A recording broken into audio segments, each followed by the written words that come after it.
Beautiful day out here at Great Country Farms. We are going to be planting potatoes today. Middle of March is prime potato planting season here in Northern Virginia. And it just so happens we came off of a full moon, the worm moon last night on March 7th. They say, the wives' tale says, plant your root crops after a full moon. Is there truth in that? We'll find out. But we've been doing it for the last few years and we've seen a lot of success. Out here on our farm, we practice agri-tourism. We like to call regenerative agri-tourism as we're changing a lot of our growing practices. And the way that we pick our potatoes is very unique. We actually invite guests out here for what we call the Big Dig Potato Harvest, happening in August here. So potatoes are planted in March, harvested in August. Guests can come out and dig your own potatoes and get those fresh potatoes. Believe it or not, when you buy a potato in the grocery store, it might be 1, maybe 2 years old, harvested in the past seasons, kept in cold storage, and then sent off to the stores when they're ready or need the inventory. Out here, you get to dig them fresh out of the ground, right where they're grown.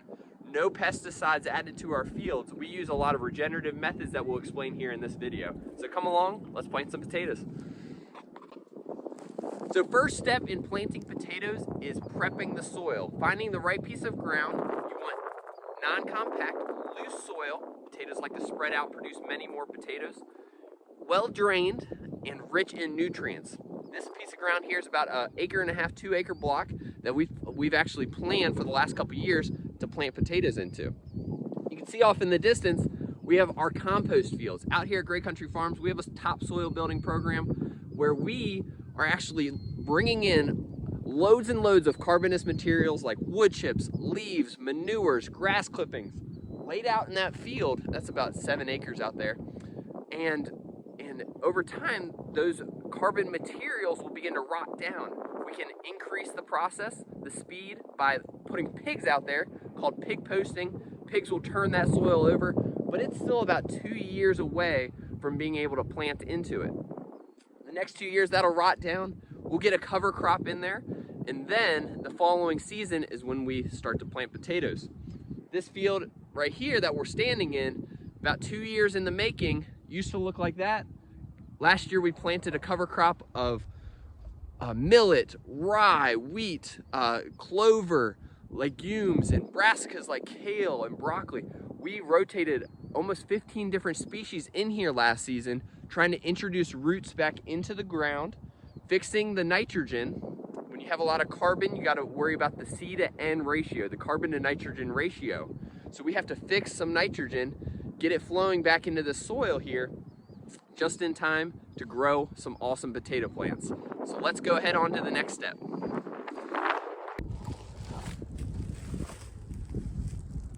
All right, so the next step is prepping your seed potatoes. Now out here, we harvest potatoes year after year, and the beauty in the potato plant is that the fruit itself becomes next year's seed. So we save usually our smaller potatoes for this, but at the end of the year, whatever we don't harvest doesn't go to waste. It goes back into the ground to create more potatoes. This one potato can then sprout up a new plant, producing 10, 15 more potatoes on it. It's just a beautiful thing. It's really easy for home gardeners to start a potato plant. Is one of the easiest to grow. You take the seed, all right, or the potato from last year.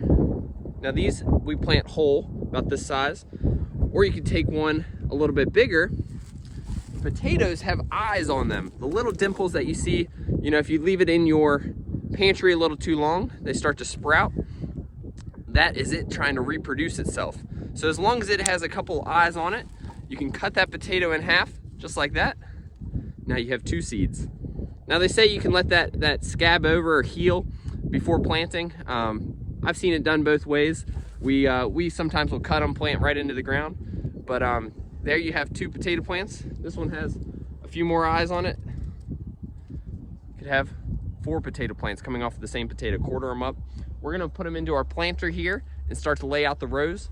But if you have a potato at home, might be rotting, maybe not throw it away, compost it, or plant it and have your own potato plant growing in your backyard.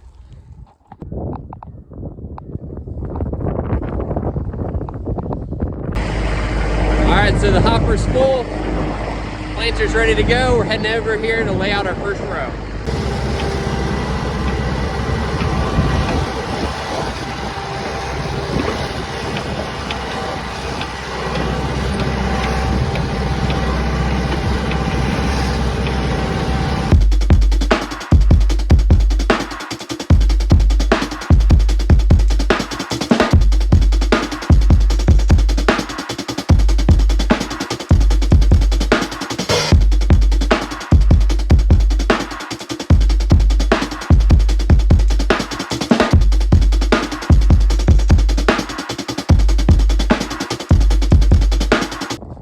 So conventionally, potatoes are grown with a lot of chemicals.